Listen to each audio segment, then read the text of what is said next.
Imagine waking up in the middle of the night to the sound of gushing water. A real-life nightmare. Hi, I'm Miriam Johnson, co-host of the TV series Home Time.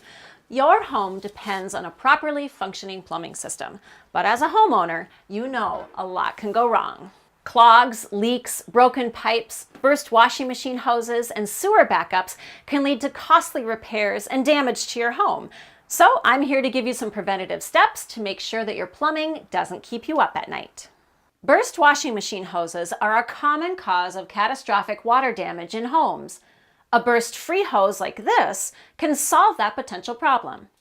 Look for leaks, drips, wet areas, and mold buildup around your dishwasher, under sinks, and around the water heater.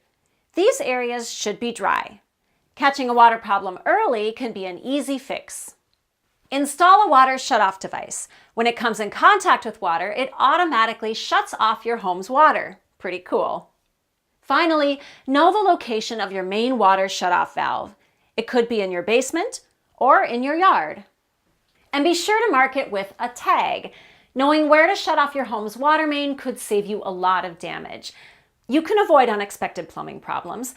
Have a plumber perform a whole house inspection so that those drips don't turn into disasters. If you'd like more information about these preventative steps, give us a call. We'll be happy to help you out.